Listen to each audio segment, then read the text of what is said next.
ठीक है बच्चों, तो आज की क्लास में हम स्टार्ट करने वाले हैं डॉट प्रोडक्ट। ठीक है, 10.3 एक्सरसाइज सॉल्व करेंगे। उस एक्सरसाइज को सॉल्व करने से पहले उस एक्सरसाइज में क्या क्या चीज़ें यूज़ होने वाली हैं 10.3 में, पहले उसको पढ़ लेते हैं। ठीक है, क्या क्या यूज़ होने वाला है पहले उसको देख लेते हैं। सबसे पहली चीज़ क्या है बच्चों, हम लोग आज पढ़ने वाले डॉट प्रोडक्ट के बारे में।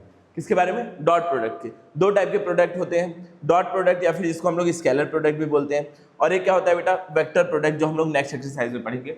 हमारे पास दो टाइप के प्रोडक्ट हैं, एक स्केलर और एक वेक्टर प्रोडक्ट। स्केलर को ही हम लोग डॉट बोलते हैं, वेक्टर को हम लोग क्रॉस प्रोडक्ट बोलते हैं। डॉट का मतलब क्या हो गया बेटा, डॉट को रिप्रेजेंट कैसे करते हैं, ए डॉट बी, ऐसे डॉट लगा करके, समझ में आ रहा है। और क्रॉस को कैसे रिप्रेजेंट करते हैं, ए क्रॉस बी।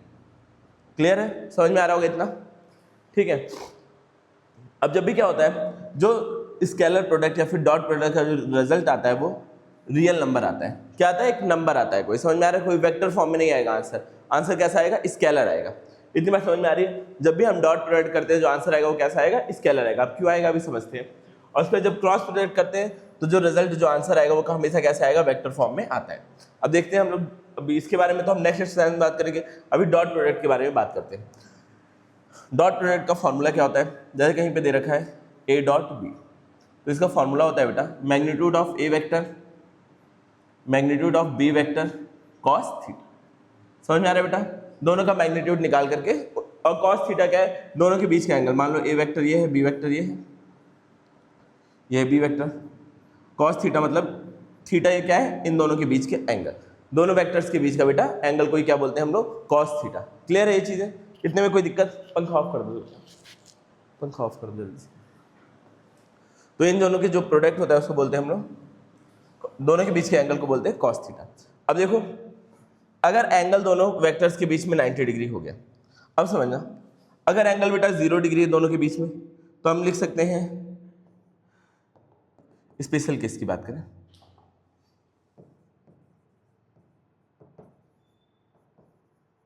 स्पेशल केस की बात करें, पहला अगर थीटा आपका 0 डिग्री हो जाए तो क्या होगा? थीटा अगर 0 डिग्री हो गया तो ए डॉट बी का फॉर्मूला हमने क्या पढ़ रखा है? Magnitude of A vector magnitude of B vector और कॉस थीटा। कॉस थीटा की जगह क्या हो जाएगा? 0, और कॉस 0 की वैल्यू क्या होती है बेटा? 1। समझ में आ रहा है? याद रखना ये चीज। तो ए डॉट बी की जो वैल्यू आएगी वो क्या आएगी? Magnitude of A into magnitude of B. क्या ये बात समझ में आ रही है? क्लियर हो गई है? अब अगर मैं बात करूं, पहला केस तो ये हो गया। दूसरा स्पेशल केस है, अगर जो एंगल है थीटा वो 90 डिग्री हो जाए, 90 को ही हम लोग रेडियंस में π/2 बोलते हैं, अगर हो जाए तो क्या होगा? देखना, फॉर्मूला क्या होता है? A vector dot B vector का magnitude of A magnitude of B, और बीच में क्या आता है बेटा? कॉस थीटा की जगह क्या रखेंगे? π/2 रख देंगे, और कॉस 90 की वैल्यू क्या होती है? 0। अब 0 से मल्टीप्लाई करोगे सबका सब क्या आ जाएगा? 0। तो इससे क्या पता चल रहा है, अगर दो वेक्टर परपेंडिकुलर हैं, परपेंडिकुलर मतलब 90 डिग्री एंगल है दोनों के बीच में, तो बेटा दोनों का डॉट प्रोडक्ट क्या होगा? 0 होगा। समझ में आ रहा है? अगर दो वेक्टर परपेंडिकुलर है तो दोनों का डॉट प्रोडक्ट हमेशा क्या आता है? 0 आता है। क्या ये बात याद रहेगी? ठीक है, ये याद रखना भी एक्सरसाइज में बहुत काम आने वाले हैं। और ये दूसरा केस हो गया। अब उसके बाद हम बात करें तीसरे केस की, केस नंबर 3। तो अगर एंगल आपका क्या हो गया? 180 हो गया, तो अगर इसका डॉट निकालेंगे ए डॉट बी, तो ये आता है ए वेक्टर बी वेक्टर और कॉस 180, और कॉस 180 की वैल्यू क्या होती है बेटा? -1 होती है। क्या होती है? -1, याद रखना। तो क्या आंसर आ जाएगा? माइनस ए वेक्टर। क्या इतनी चीजें समझ में आई? ये 3 स्पेशल केस है। और एक चीज और याद रखना, अगर दो सेम वेक्टर का हम किसी वेक्टर का 2 बार प्रोडक्ट करते हैं, मान लो ए वेक्टर का अगर हम 2 बार प्रोडक्ट करेंगे, तो जो आंसर आएगा ए वेक्टर इंटू ए वेक्टर, मतलब सेम ही वेक्टर को क्या किया है? 2 बार प्रोडक्ट किया है, तो जो उसका आंसर आता है वो मैग्नीट्यूड ऑफ ए वेक्टर का होल स्क्वायर। क्या आता है? मैग्नीट्यूड ऑफ ए वेक्टर का होल स्क्वायर। अब ये बार बार ये जो मैं बता रहा हूँ चीजें वो बार बार काम आने वाली है। समझ में आ गई इतनी चीज? ठीक है, अब ये चीज बार बार काम आएगी। ये वाला एक तो फॉर्मूला बार बार काम आएगा, एक ही करके भी आप चेक कर सकते हो, इस चीज को करके भी चेक कर सकते हो। अभी डॉट प्रोडक्ट कैसे करना है वो मैं समझाऊंगा। अब देखो बेटा क्या होता है, वेक्टर्स को हम कैसे डिनोट करते हैं? आई जे और के कैप में। एक्स एक्सेस पे जो भी होता है उसको आई कैप बोलते हैं, वाई एक्सेस पे जो भी होता है उसको जे कैप बोलते हैं, और जेड एक्सेस पे जो भी होता है उसको के कैप बोलते हैं। इतना पता होगा? आई मतलब यूनिट वेक्टर, इसका मतलब क्या होता है? अगर मैं आई वेक्टर का मैग्नीट्यूड निकालूं तो इसका मैग्नीट्यूड क्या आएगा बेटा? 1 आएगा। आई कैप का अगर मैग्नीट्यूड निकालूं तो क्या आएगा? 1 आएगा। समझ में आ रहा है, और ये डायरेक्शन को डिनोट करता है। अब देखो इसमें क्या कर सकते हैं बेटा, एक चीज, अब अगर मैं आई का डॉट प्रोडक्ट करूं आई के साथ, या फिर जे का डॉट प्रोडक्ट करूं जे के साथ, या फिर के का डॉट प्रोडक्ट करूं के के साथ, समझ आए यहाँ पे। तो आई मैंने क्या बताया, जब दो सेम वेक्टर्स का हम लोग मल्टीप्लाई करते हैं तो क्या लिखते हैं, दोनों का मैग्नीट्यूड का स्क्वायर, ये तो करते हैं, तो दोनों का मैग्नीट्यूड क्या होगा, 1 होगा, इसका भी मैग्नीट्यूड 1 है, और बीच का एंगल दोनों के बीच में क्या होगा, सेम ही डायरेक्शन में, क्या होगा बेटा बीच का एंगल, जब दो वेक्टर सेम ही डायरेक्शन में, एंगल क्या हो जाएगा, 0 डिग्री हो जाएगा, और cos 0 की वैल्यू क्या होती है, 1 होती है, तो मतलब 1 इंटू 1 मतलब कितना आ जाएगा, 1 आ जाएगा। समझ में आया कि नहीं। जब हम आई कैप को और आई कॉप को मल्टीप्लाई करते हैं तो आंसर क्या आता है, 1 आता है, याद रहेगा ये चीज। अब आई और जे को अगर जे और जे को करेंगे तो भी 1 आएगा, सेम केस, के और के को करेंगे तो भी क्या आएगा बेटा, 1 आएगा। क्या कोई दिक्कत इतने में। अब अगली चीज देखना, ऊपर लिख दे रहा हूं, नोट्स आपको मिल जाएंगे ऐप पे। अब देखिए, अगर मैं आई का मल्टीप्लाई जे के साथ करूं, किसके साथ करूं, आई कैप का मल्टीप्लाई जे के साथ। अच्छा, आई और जे के बीच में एंगल कितना है, 90 डिग्री है कि नहीं, 90 डिग्री है। तो अगर आई और जे का मल्टीप्लाई करते हो, जब भी दो वेक्टर परपेंडिकुलर होते हैं तो आंसर क्या आता है, 0 आता है ना, तो ये दोनों ही परपेंडिकुलर है तो आंसर क्या आएगा, 0 आएगा।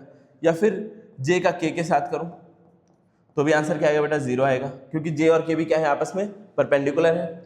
और अगर के का आई के साथ करूं या आई का के साथ करूं तो भी आंसर क्या आएगा बेटा, 0 ही आएगा। समझ में आ रहा होगा इतना। अच्छा, एक चीज और, एक प्रॉपर्टी और है, इतना समझ में आया कि नहीं, इतना क्लियर है। अब पहले देख लेते हैं डॉट प्रोडक्ट करते कैसे। जैसे हमारे पास दो वेक्टर्स हैं, एक तो फॉर्मूले से कर लेते हैं, अगर आपका स्केलर फॉर्म में दिया तो आप फॉर्मूले से कर सकते हो, ठीक है। फॉर्मूला हमने क्या देखा था, A vector dot B vector का फॉर्मूला क्या था, magnitude of A vector magnitude of B vector और कॉस थीटा, ये था फॉर्मूला। और अगर हमारे पास मैग्नीट्यूड नहीं, वेक्टर्स ऐसे दे रखे हैं, एक वेक्टर ए दे रखा है, A1 आई कैप, A2 जे कैप और A3 के कैप, और एक वेक्टर ऐसे दे रखा है,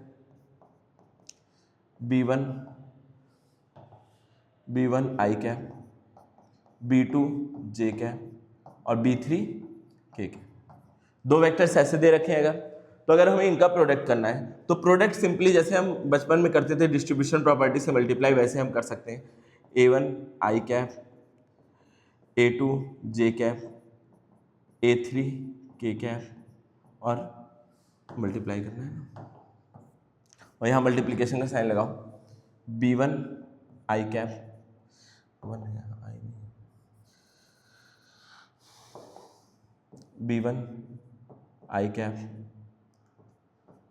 B2 जे कैप और B3 के कैप, ठीक है। अब मल्टीप्लाई कैसे करते हैं, पहले वाले टर्म को पहले वाले टर्म से, पहले वाले टर्म को डिस्ट्रीब्यूशन प्रॉपर्टी याद होगा, इसका मल्टीप्लाई इसमें, फिर इसका मल्टीप्लाई इसमें, फिर इसका मल्टीप्लाई इसमें, ऐसे ही तो करते हैं।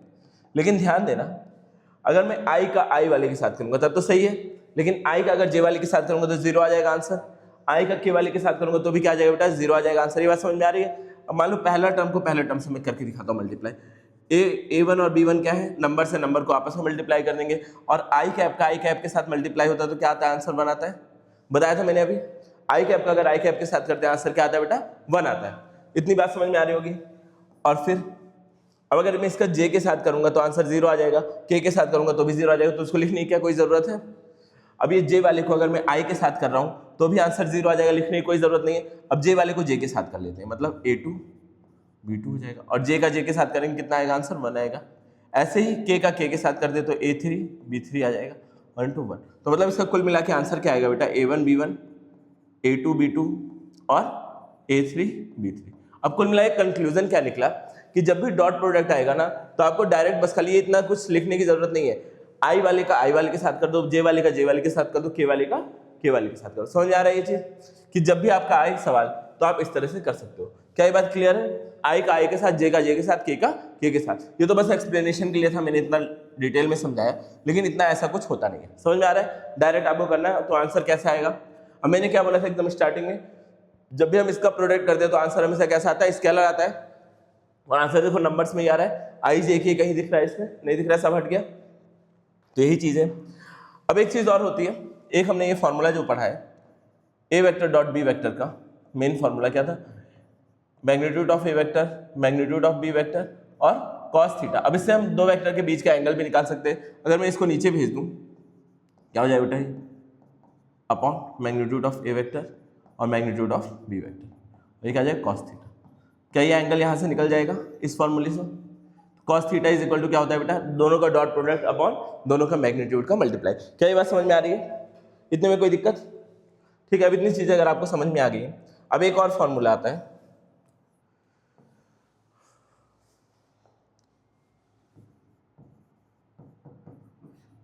Projection of A vector on B vector.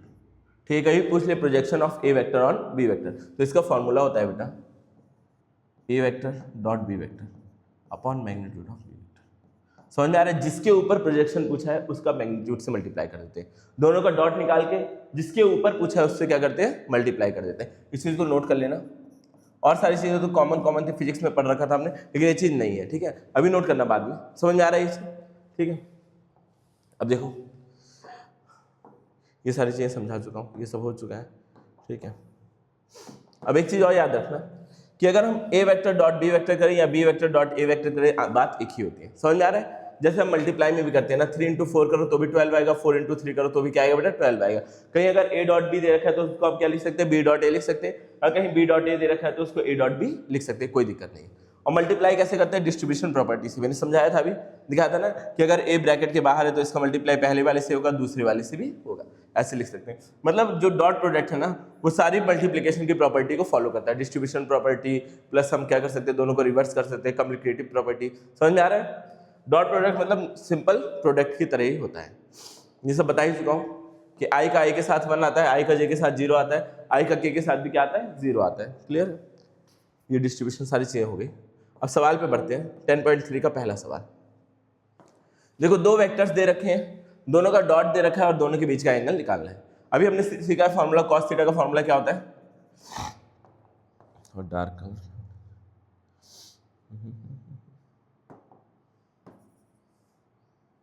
White colour दिख रहा है, हाँ।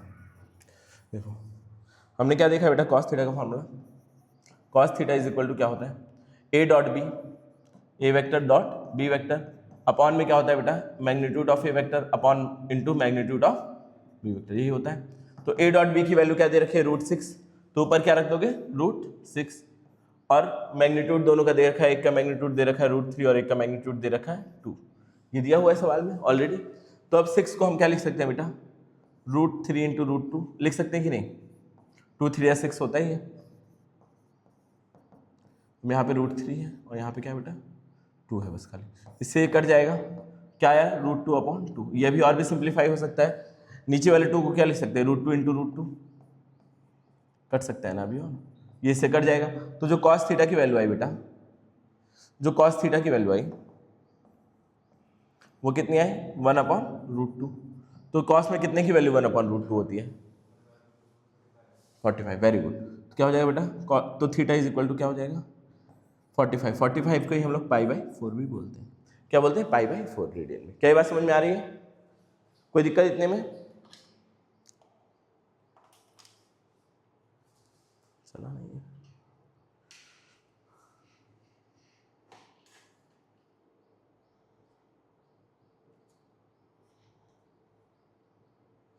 ठीक है, अब समझ लो आगे। अब क्या है बेटा, दो वेक्टर, इनके बीच का एंगल फॉर्म करना है, पता करना है। अब इस बार क्या दे रखा है, वेक्टर फॉर्म में दे रखा है। कैसे दे रखा है, वेक्टर फॉर्म में। अब देखो क्या फॉर्मूला होता है, अगेन हमें पता है फॉर्मूला कॉस थीटा का क्या होता है, cos theta is equal to A dot B upon magnitude of A और मैग्नीट्यूड ऑफ बी। तो पहले वाले को ए मान लेते हैं, दूसरे वाले को बी मान लेते हैं। सबसे पहले क्या करेंगे, ए डॉट बी फाइंड करेंगे, डॉट प्रोडक्ट करना आपको आता है अच्छे से। तो ए डॉट बी क्या हो जाएगा, देखना, आई का आई के साथ मतलब 3 और यहाँ पे 1 है, तो 3 इंटू 1 क्या होगा, 3 होगा। -2 इंटू -2 क्या हो जाएगा, +4, 2 माइनस का मल्टीप्लाई प्लस में आता है, और 3 इंटू 1 कितना हो जाएगा, 3 हो जाएगा। तो कुल मिला जुला के कितना आ जाएगा, 6 4 10। ए डॉट बी की वैल्यू क्या आ गई बेटा, 10 आ गए। समझ में आ रहा है? अब क्या क्या चाहिए, और मैग्नीट्यूड ऑफ ए और मैग्नीट्यूड ऑफ बी। तो ए का मैग्नीट्यूड क्या होता है, मैग्नीट्यूड निकालना याद होगा, अंडर रूट में 1 का स्क्वायर प्लस -2 का स्क्वायर मतलब प्लस में ही आंसर आना है, और 3 का स्क्वायर कितना हो जाएगा ये 1 + 4 + 9 9 4 13 49 ना 9 4 13 हाँ 14 अंडर रूट में कितना आ जाएगा बेटा 40। समझ में आ रहा है। अब b का मैग्नीट्यूड अगर हम निकालना चाहें तो अंडर रूट 9 + 4 + 1 कितना आ जाएगा 9 4 13 1 14 इसका भी 14 आ जाएगा, इसका भी क्या आएगा बेटा 14 आएगा। अब यहाँ पे वैल्यूज रख देते हैं। ए डॉट बी कितना आया 10 आया है, और ये कितना है बेटा अंडर रूट 14 × 14 कितना आ जाएगा 10/14 काटेंगे 2 2 5 10 2 7 14 तो ये क्या आ जाएगा बेटा cos theta is equal to 5/7। तो एंगल निकालना है तो थीटा इज इक्वल टू क्या आ जाएगा cos इनवर्स 5/7। समझ में आ रहा है। जब भी परफेक्ट वैल्यू ना आए, अब आपको इतने की वैल्यू थोड़ी पता है एंगल की, तो अगर cos को उधर भेज दो cos इनवर्स हो जाएगा और एंगल आ जाएगा। समझ आ रहा है कि नहीं बोलो, सिंपल चीजें हैं। आगे बढ़े। अब देखो तीसरे में क्या है प्रोजेक्शन फाइंड करना है। प्रोजेक्शन का तरीका क्या बताया था, क्या बोला find the projection of vector, ये वाले वेक्टर का प्रोजेक्शन इस वाले वेक्टर पर फाइंड करना है। तो ए कौन सा रहेगा जिसका प्रोजेक्शन फाइंड करना होता है, ये ए हो जाएगा और ये वाला क्या हो जाएगा बेटा बी हो जाएगा। तो फॉर्मूला क्या था, पहले दोनों का डॉट निकाल लो, तो ए डॉट बी कर लो सबसे पहले। कैसे निकलेगा ए डॉट बी, 1 का मल्टीप्लाई 1 में 1 हो जाएगा और -1 का -1 में 1 हो जाएगा, तो ये क्या आ जाएगा 0 आ जाएगा, ये तो 0 आ गया। अब मैग्नीट्यूड ऑफ बी निकाल लो, बी का मैग्नीट्यूड क्या आएगा, क्योंकि यही फॉर्मूला होता है ना प्रोजेक्शन का, A dot B upon magnitude of, तो ए डॉट बी तो 0 आ गया है, मैग्नीट्यूड ऑफ बी कितना आ जाएगा √1² + 1² कितना हो जाएगा बेटा √2। कुछ भी कर लो आंसर तो क्या आना है 0। समझ में आ रहा है, ऊपर 0 आ चुका है तो आंसर क्या आना था 0 ही। समझ में आया इतना, आगे बढ़े। Find the projection of this on this. अब ये थोड़ा बढ़िया दे रखा है, इसको देख लेते हैं। इसका प्रोजेक्शन किस पे फाइंड करना है, इस पे फाइंड करना है। देखो क्या फॉर्मूला होता है, ए डॉट बी, दोनों का डॉट निकालना होता है। इस वाले को जिसका प्रोजेक्शन फाइंड करना है उसको ए बोल देते हैं, जिस पे फाइंड करना है उसको बी बोल देते हैं। समझ में आ रहा है। अब इन दोनों का डॉट करो तो कितना आ जाएगा ए डॉट बी, आई का मल्टीप्लाई आई से मतलब 7 × 1 7 हो जाएगा, फिर 3 माइनस देखो 3 का -1 में मतलब -3 आ जाएगा, 7 का 8 में 7 8 कितना होता है 56, 56 + 7 63 हो जाएगा, 63 - 3 कितना आ जाएगा 60 आ जाएगा। ए डॉट बी कितना आ जाएगा बेटा 60। समझ में आ रहा है, ए डॉट बी कितना आ जाएगा 60।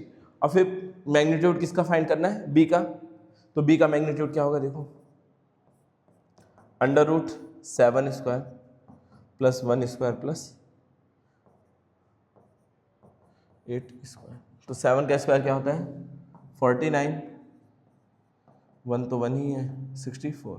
अगर इसको हम निकालेंगे 50 + 64 कितना हो जाएगा 50 + 64 कितना होगा 114, 114 ही तो होगा शायद 114 ही आ रहा है ना, जोड़ो 50 50 100 हाँ 14 114 ही आ रहा है। तो फॉर्मूला क्या हो जाएगा, आंसर क्या हो जाएगा, डॉट आया है 60 और अंदर 1/1 में हो गया आंसर। समझ आया कि नहीं, क्लियर हो गया इतना, ठीक है। अब रूट से कुछ निकल के कट रहा है तो काट वाट लेना, क्योंकि 2 × 2 निकलेगा 4 निकल जाएगा, 4 से डिवाइड कर देना, ठीक है। इतना भी लिख दोगे तो भी आंसर नंबर मिल जाएगा पूरा। समझ में आया, ठीक है। अभी हो गया क्वेश्चन नंबर 4, उसके बाद देखते हैं 5 में क्या दिया है, 3 वेक्टर दे रखे हैं। आपको क्या करना है, पहले तो बताना है कि तीनों प्रूफ करना है कि तीनों vector unit vector. Unit vector मतलब क्या होता है, लिखवाया था एकदम स्टार्टिंग में पहले एक्सरसाइज में कि जिनका मैग्नीट्यूड क्या आ जाए बेटा 1 आ जाए, मैग्नीट्यूड क्या आ जाए 1 आ जाए, उसको बोलते हैं यूनिट वेक्टर। और क्या फाइंड करना है, सबके सब एक दूसरे के परपेंडिकुलर है, सबके सब क्या है एक दूसरे के परपेंडिकुलर है। बस 2 मिनट में पानी पी के आता हूँ, तब तक आप देखो ट्राई करो, अगर हो रहा है तो 1 मिनट का ब्रेक लेते हैं।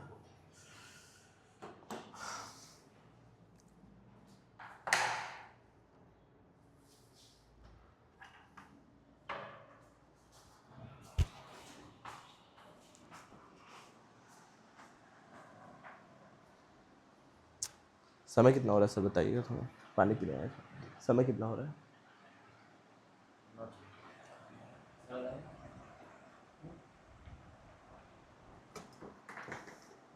हाँ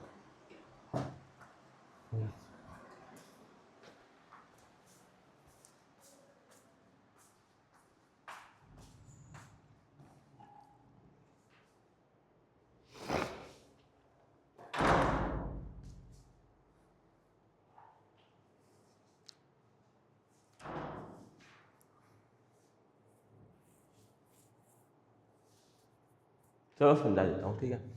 सबसे पहले सबको क्या शो करना है बेटा, यूनिट वेक्टर है, तो एक एक करके लिख।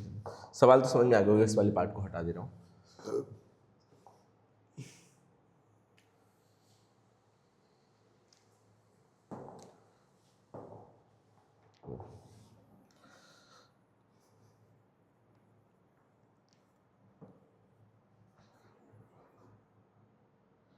देखो अब पहले वाले वेक्टर का मैग्नीट्यूड निकाल लो।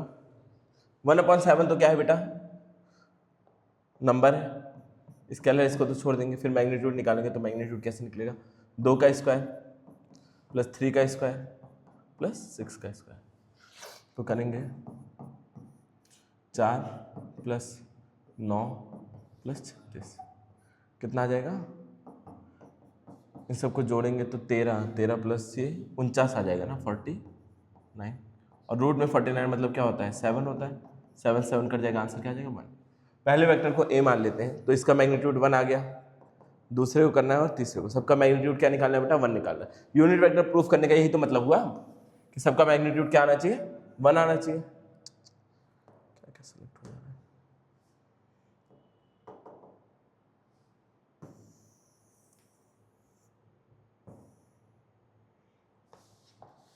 पहले वाले का निकाल दिया, ए का मैग्नीट्यूड आ गया, ठीक है।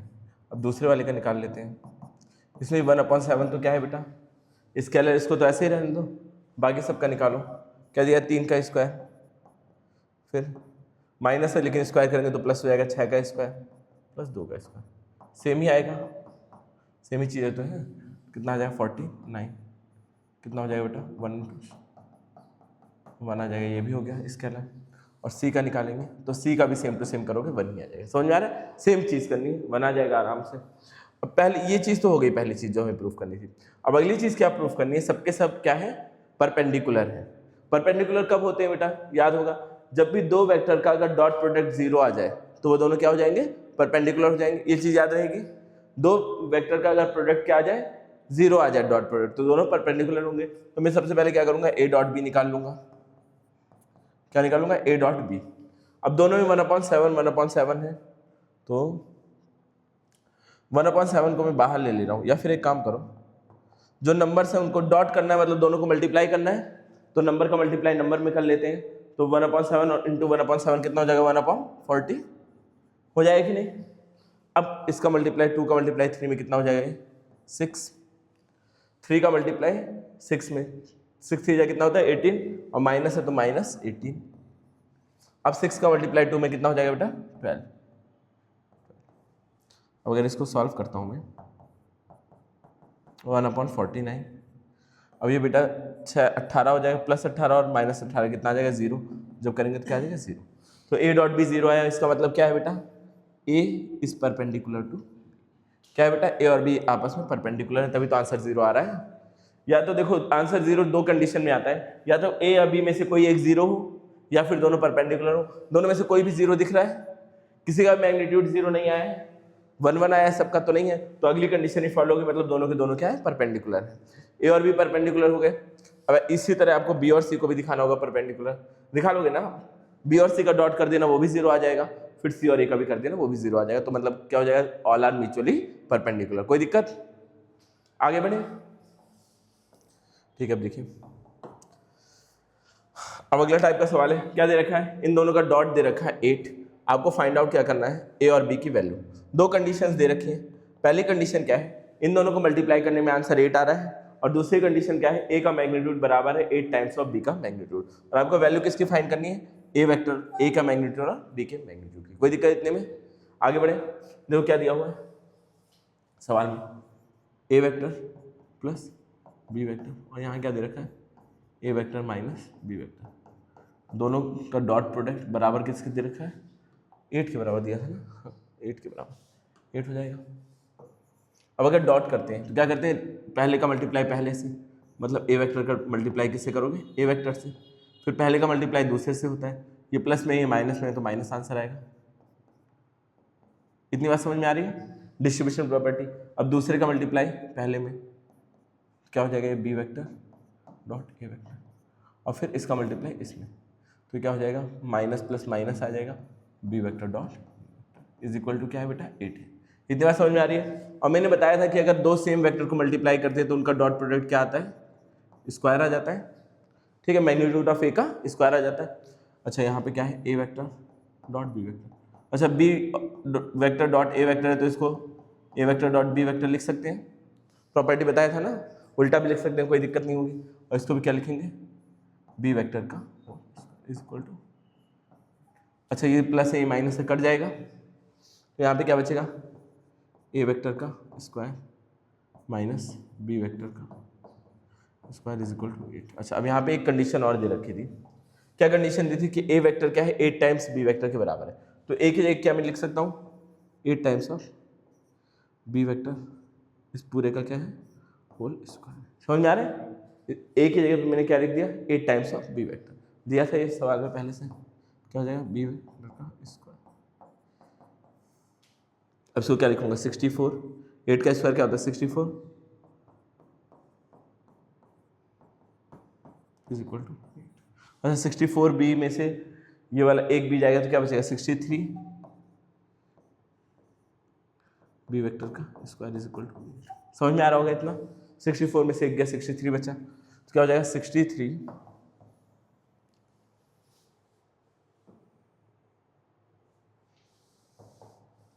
देखना 63 बी वेक्टर का स्क्वायर, तो 63 को उधर भेजूंगा नीचे चला जाएगा, यहाँ मल्टीप्लाई में उधर जाएगा तो क्या हो जाएगा डिवाइड में 8/63।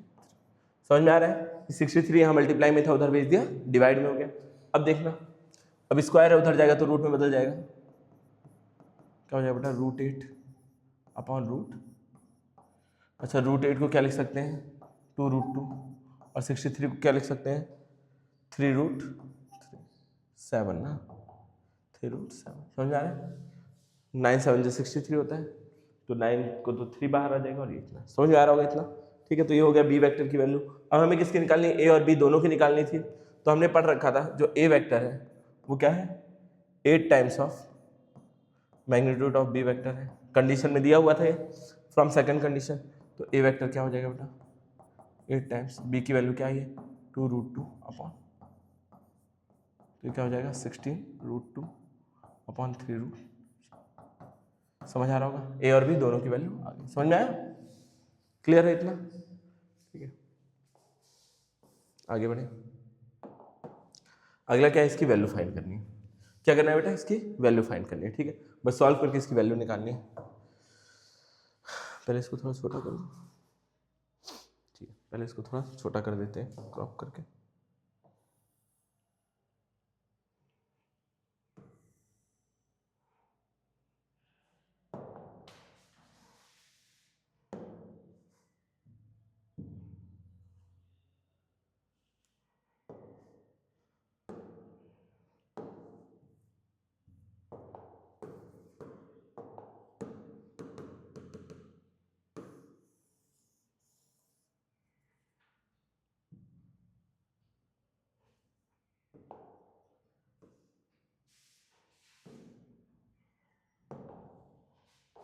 बीच में क्या आ गया, चलो देखो अब वैल्यू फाइंड करनी है तो क्या करना पड़ेगा मल्टीप्लाई, तो मतलब पहले वाले टर्म का मल्टीप्लाई, पहले वाले टर्म में 3 × 2 कितना हो जाएगा 6 हो जाएगा, और ए का मल्टीप्लाई ए में तो ए वेक्टर डॉट। समझ में आ रहा है, अब पहले का दूसरे में मतलब क्या हो जाएगा यहाँ पे प्लस का साइन, 3 × 7 3 7 से कितना आ जाएगा 21 आ जाएगा, और फिर ए वेक्टर डॉट बी वेक्टर। वैसे इसका करेंगे तो यहाँ माइनस लग जाएगा 10, 5 to the 10 होता है -10 बी वेक्टर और ए वेक्टर, और इसका इसमें करेंगे तो कितना हो जाएगा 35 हो जाएगा ना, 7 5 जा 35 और B vector dot B vector, ठीक है, B vector dot B vector. अच्छा A vector dot A vector क्या होता है मैग्नीट्यूड ऑफ ए वेक्टर का होल स्क्वायर, यही होता है ना, और ये तो 21 है, इसको ऐसे रहने देते हैं। अब इसको बी वेक्टर ए वेक्टर को क्या लिख सकते हैं ए वेक्टर डॉट बी वेक्टर, और ये भी क्या हो जाएगा 35 बी वेक्टर का होल, ठीक है। अब देखो 6 ए वेक्टर का होल स्क्वायर, अब ये 21 में से 10 जाएगा कितना बचेगा 11, माइनस हो सकता है ना, दोनों सेम सेम है तो +11 ए वेक्टर डॉट बी वेक्टर, और यहाँ पे क्या हो जाएगा 35 बी वेक्टर का होल स्क्वायर। कोई दिक्कत हो तो पूछो, यही आंसर हो जाएगा इसका, बस सिंप्लीफाई करना था, ठीक है। यहाँ माइनस आना चाहिए था।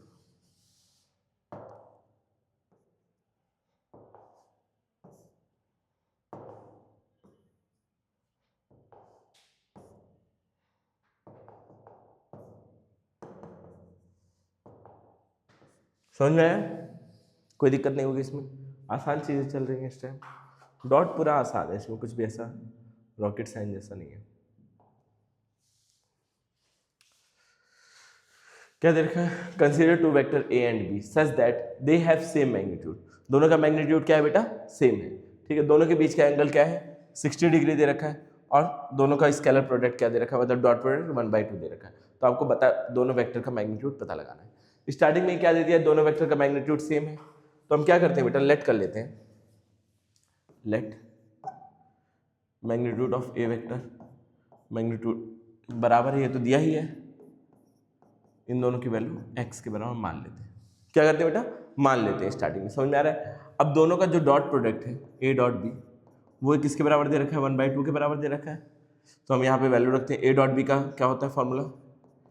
Magnitude of A vector magnitude of B vector और cos theta is equal to 120। अच्छा, इसका मैग्नीट्यूड भी x है, इसका मैग्नीट्यूड भी क्या है बेटा? x है, हमने मान रखा है, और एंगल कितना दे रखा है? 60 डिग्री, cos 60 1/2। तो यहाँ क्या हो जाएगा? x into x x square हो जाएगा, cos 60 की वैल्यू क्या होती है? 1/2। अच्छा, ये दोनों कट जाएगा, क्या बचेगा? X square is equal to 1। समझ में आ रहा है? क्या बचेगा? X square is equal to 1। तो x की वैल्यू क्या आ जाएगी बेटा? 1 आ जाएगी।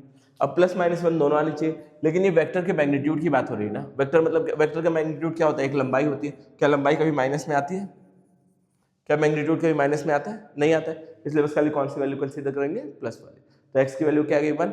और यही हमें फाइंड ही करना था, a और b का मैग्नीट्यूड फाइंड करना था। a और b के मैग्नीट्यूड को क्या मान लिया था हमने? x मान लिया था। तो जो x की वैल्यू है वही क्या है? a और b का मैग्नीट्यूड भी है। समझ में आया? क्या दिया था स्टार्टिंग में? दोनों वेक्टर सेम है, दोनों का मैग्नीट्यूड सेम है, मैंने दोनों के मैग्नीट्यूड को x मान लिया। तो x into x, cos angle भी दे रखा था, वैल्यू भी दे रखी थी, सारी वैल्यू रखी, आंसर बना गया। समझ में आ रहा होगा इतना? ठीक, आगे बढ़े। ठीक, आगे बढ़ते हैं। अब ये दे रखा है a इज यूनिट वेक्टर। क्या दे रखा है बेटा? a एक यूनिट वेक्टर है। इन दोनों का प्रोडक्ट आपको क्या फाइंड करना है? x की वैल्यू फाइंड करनी है। क्या फाइंड करनी है बेटा? x की वैल्यू। a और a क्या दे रखा है? Unit vector. ये चीज गिवन है, ये ऑलरेडी गिवन है, ठीक है। क्या दिया हुआ है? x माइनस ए और x प्लस ए, x वेक्टर माइनस ए वेक्टर, और क्या दे रखा है? इसकी वैल्यू कितनी थी? 12 थी ना शायद, 12।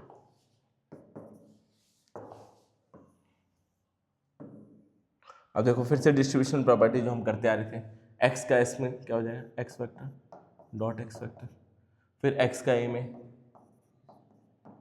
a वेक्टर, फिर a का x में, और माइनस है तो माइनस, और फिर a का a में तो माइनस a वेक्टर डॉट। समझ में आ रहा है? माइनस था इसलिए माइनस लग गया, इज इक्वल टू 12।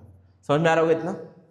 अब देखिए बेटा, एक डॉट वेक्टर जब भी सेम का डॉट करते हैं तो क्या हो जाता है? मैग्नीट्यूड का स्क्वायर हो जाता है। अब ये x vector dot a vector, इसको भी उल्टा करके लिख सकते हैं। अब a का a में करेंगे तो क्या हो जाएगा बेटा? a वेक्टर के मैग्नीट्यूड का स्क्वायर इज इक्वल टू। समझ में आ रहा होगा? अब ये कट जाएगा।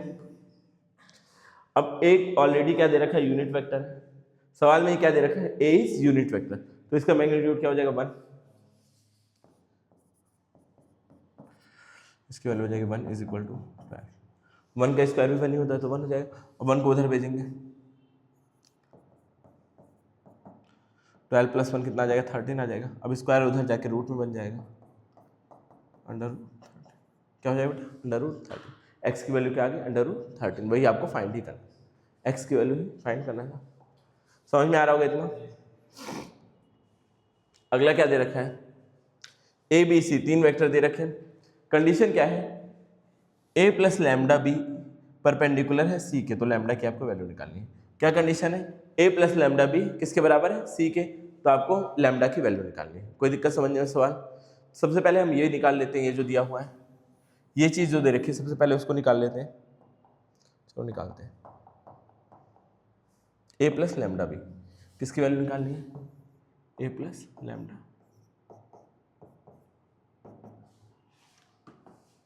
ए की वैल्यू क्या देगी? 2 2 3।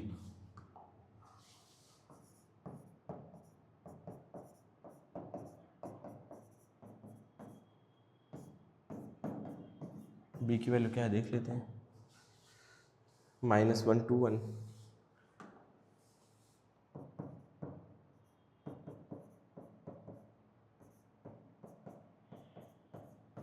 ये दे रखा है, ठीक है। हम लोग वैल्यू किसकी निकालनी है? A vector plus lambda B vector. अच्छा ये तो ऐसे ही रहेगा 2।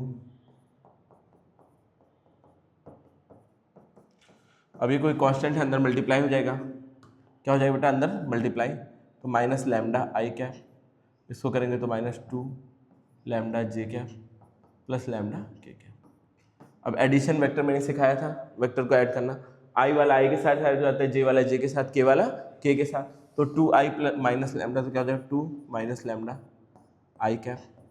ऐसे 2 और 2 लैम्डा तो कितना हो जाएगा बताइए? 2 प्लस 2 लैम्डा जे कैप। ऐसे 3 प्लस लैम्डा क्या हो जाएगा? 3 प्लस लैम्डा जे कैप। समझ में आ रहा है ये क्या आ गया बेटा वेक्टर? ए प्लस लैम्डा बी की वैल्यू आ गई। समझ में आ रहा है? अब इसको किसके परपेंडिकुलर है? ये परपेंडिकुलर है सी वेक्टर के। सी वेक्टर क्या दे रखा है? 3i प्लस जे। क्या दे रखा है? 3i प्लस, अच्छा के नहीं है तो हम 0 के लिख सकते हैं।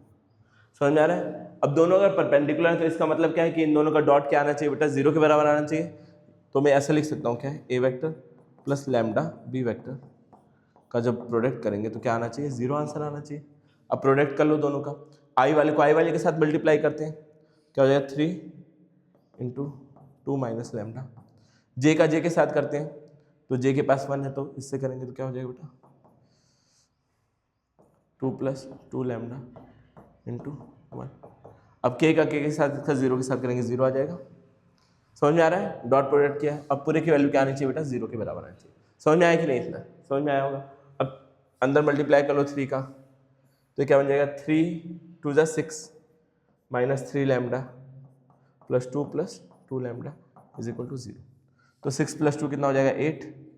3 माइनस 2 कितना हो जाएगा? लैम्डा बस खाली, तो लैम्डा की वैल्यू क्या आ जाएगी बेटा? 8। क्या आ जाएगी लैम्डा की वैल्यू? 8। यही हमें फाइंड करना था। नोट करने का मौका दूंगा, एक बार में नोट कर लेना पूरा। समझ में आ रहा होगा कि नहीं? आ रहा है समझ? ठीक है, हो गया। टाइम बचा है तो आगे का भी कर लेते हैं सॉल्व। अब तो 15 मिनट है, आगे और सॉल्व कर लेते हैं।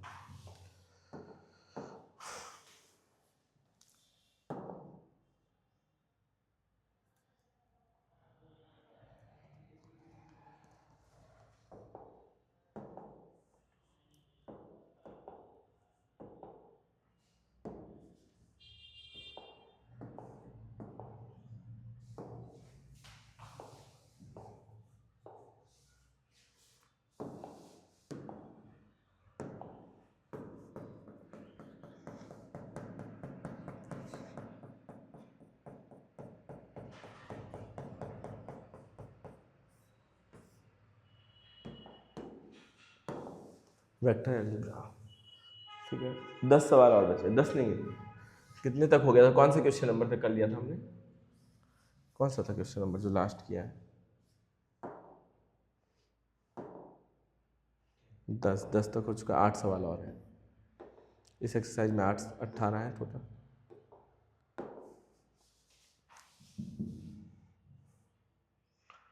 अब देखो इस वाले में क्या करना है बेटा? इन दोनों को परपेंडिकुलर दिखाना है। सबसे बढ़िया तरीका परपेंडिकुलर क्या क्या है? दोनों का डॉट प्रोडक्ट कर दो, अगर 0 आ गया तो दोनों क्या हो जाएंगे बेटा? परपेंडिकुलर हो जाएंगे। ये जो तरीका है ये हम लोग सीखते ही आए हैं। तो दोनों का करो डॉट प्रोडक्ट, इसका और इसका। तो ये पूरा क्या दे रखा है? ए वेक्टर का magnitude B vector plus B vector का मैग्नीट्यूड ए वेक्टर, इसका प्रोडक्ट किसके साथ करना है? इस वाले के साथ। ए वेक्टर का magnitude B vector minus B vector का मैग्नीट्यूड। समझ में आ रहा होगा इतना? अब पहले का मल्टीप्लाई पहले के साथ करते हैं, तो पहले का पहले के साथ करो, क्या हो जाएगा बेटा? ए और ए क्या हो जाएगा? ए वेक्टर का होल स्क्वायर हो जाएगा, समझ में आ रहा है। और बी वेक्टर का मल्टीप्लाई बी के साथ हो जाएगा तो क्या हो जाएगा बेटा, B vector dot B vector. ये बात समझ में आ रही है। ये पूरे का मल्टीप्लाई इस पूरे से करेंगे तो ए और ए सेम था तो स्क्वायर हो गया, और बी का बी के साथ करेंगे तो बी डॉट, समझ में आ रहा है। अब पहले वाले का मल्टीप्लाई दूसरे वाले से, तो यहाँ माइनस का साइन लग जाएगा।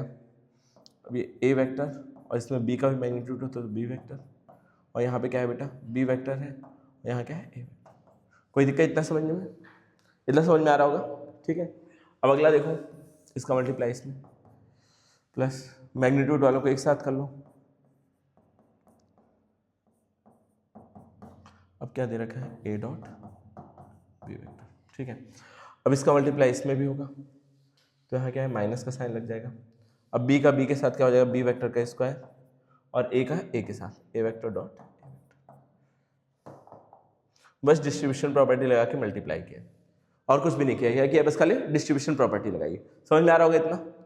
अब देखो बी का बी के साथ अगर मल्टीप्लाई करते हैं तो मैं इसको ऐसे लिख सकता हूँ, क्या, बी वेक्टर के मैग्नीट्यूड का होल स्क्वायर, सेम वेक्टर का मल्टीप्लाई क्या होता है, होल स्क्वायर लगा सकते हैं उसके ऊपर। समझ में आ रहा है।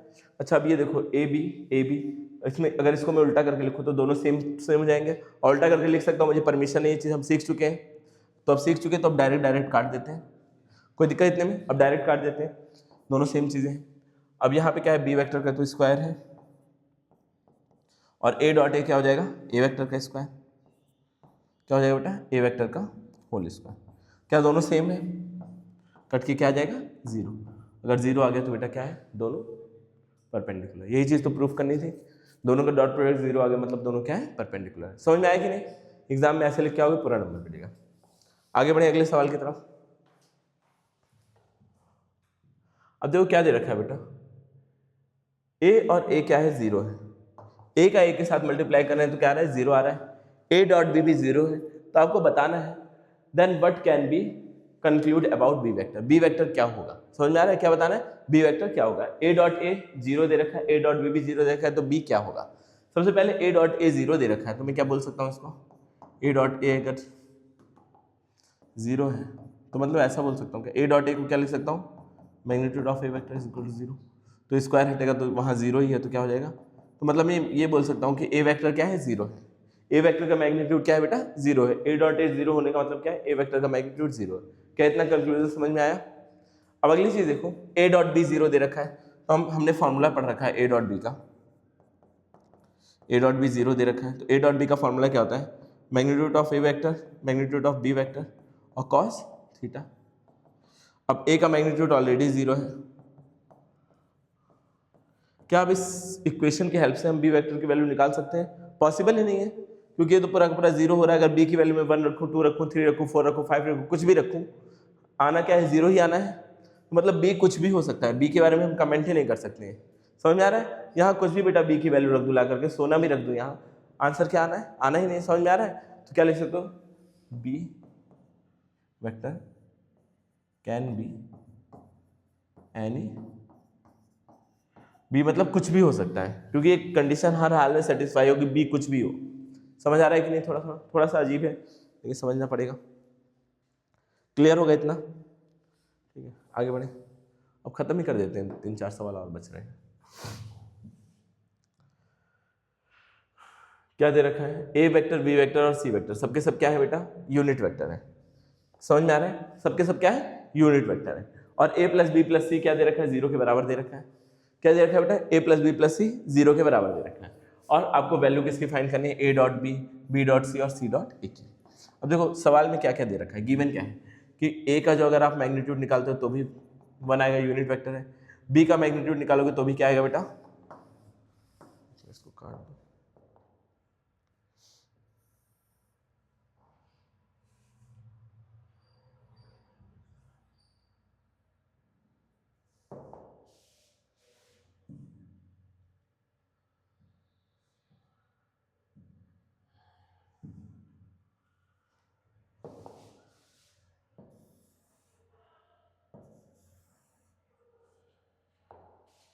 ठीक है। देखो अगर मैं बी का मैग्नीट्यूड निकालता हूँ तो भी क्या आएगा बेटा, 1 ही आएगा। समझ में आ रहा है। और सब यूनिट वेक्टर और सी का भी मैग्नीट्यूड क्या आएगा, 1 ही आएगा। अब इसको एक स्पेशल तरीके से हम सॉल्व करते हैं। गिवन क्या है, A vector plus B vector plus C vector 0 के बराबर है। अब मुझे ये चीज़ चाहिए, मतलब इसमें मल्टीप्लाई करना पड़ेगा, ए वाले में बी का करना पड़ेगा, बी वाले में सी का करना पड़ेगा और सी वाले में ए का करना पड़ेगा। तो अलग अलग तो मल्टीप्लाई नहीं कर सकते, एक काम करते हैं, इस पूरे में हम मल्टीप्लाई कर देते हैं इसी सेम चीज़ का। क्या कर देते हैं बेटा, सबको जो चाहिए जिसको वो मिल जाएगा उसको। समझ में आ रहा है? तो LHS में करते हैं तो RHS में भी सेम चीज़ करनी पड़ेगी। जो चीज़ करते हैं LHS RHS दोनों में करते हैं। अब फॉर्मूला क्या पढ़ा है हमने, पहले का पहले में मल्टीप्लाई होगा मतलब ए वेक्टर, फिर पहले का दूसरे में होगा मतलब ए वेक्टर डॉट,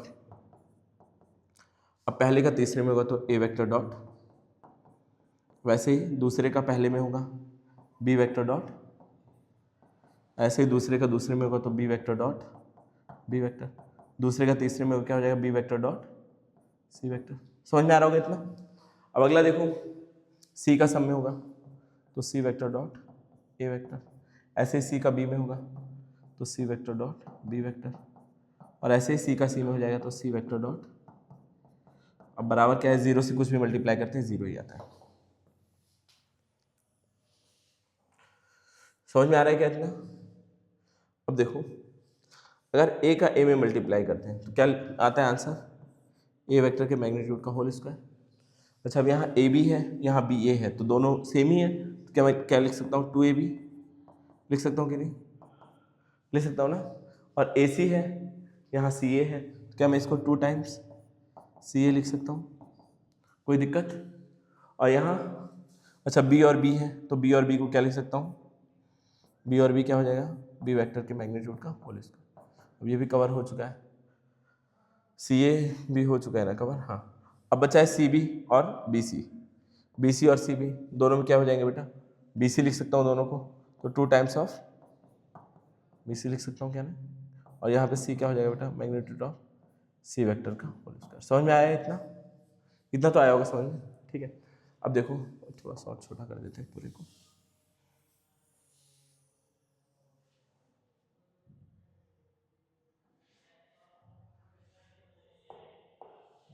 ठीक। अब देखना, इसका मैग्नीट्यूड क्या है, 1 है, तो 1 का स्क्वायर 1 ही होता है। अब यहाँ पे क्या है, 2 A vector dot B vector 2 C vector dot A vector, इसकी वैल्यू भी 1 है, 1 का स्क्वायर 1 ही हो जाएगा।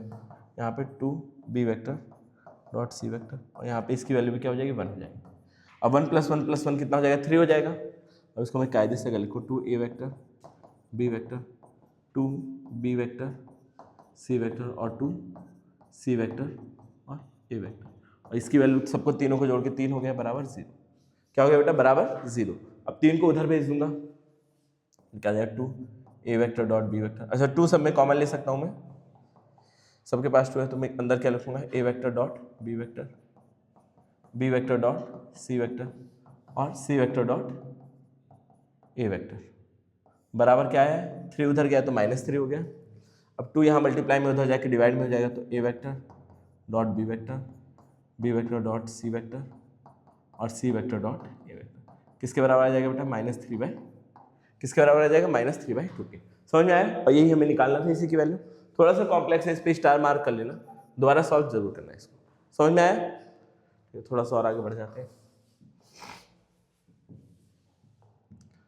देखो इसमें बस खाली ट्रू फॉल्स है, इसको बताना है, जल्दी से बता देना।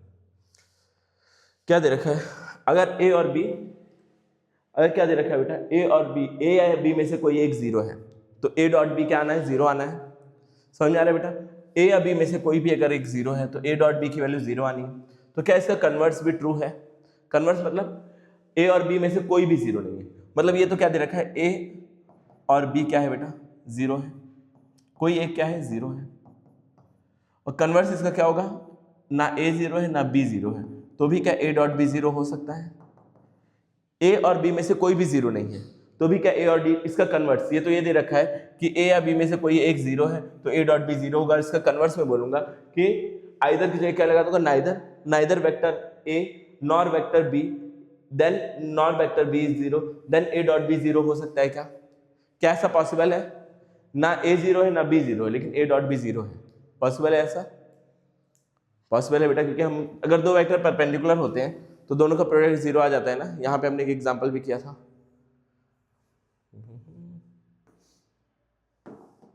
देखो ना ये 0 है ना ये 0 है, लेकिन इन दोनों का डॉट प्रोडक्ट क्या आ रहा है ना 0। तो मतलब इसका कन्वर्स भी ट्रू है। क्या पूछा है बेटा कि क्या इसका कन्वर्स भी ट्रू है, ये स्टेटमेंट तो है, इसका कन्वर्स भी ट्रू है कि नहीं, तो आप क्या बोलोगे इसका कन्वर्स भी क्या है बेटा, ट्रू है। और जस्टिफाई करने के लिए वही वाला एग्जाम्पल यहाँ पे सॉल्व कर देना। समझ में आ रहा है? जस्टिफाई करने के लिए क्या करोगे, वही वाला एग्जाम्पल सॉल्व कर दोगे। क्लियर है, समझ में आ रहा है, कोई दिक्कत इतने में? ये हो गया क्वेश्चन नंबर 15 देखो, अब ये एंगल फाइंड करने वाला है। टाइम कितना बचा है, अगर टाइम बचा हो तो करा दो, नहीं तो फिर नेक्स्ट क्लास में कर लेंगे कवर। 3 मिनट बचा है, 3 मिनट में क्या ही हो पाएगा। ठीक है, नेक्स्ट क्लास में इसके आगे कवर कर लेते हैं। इतना समझ में आया? ठीक है, अब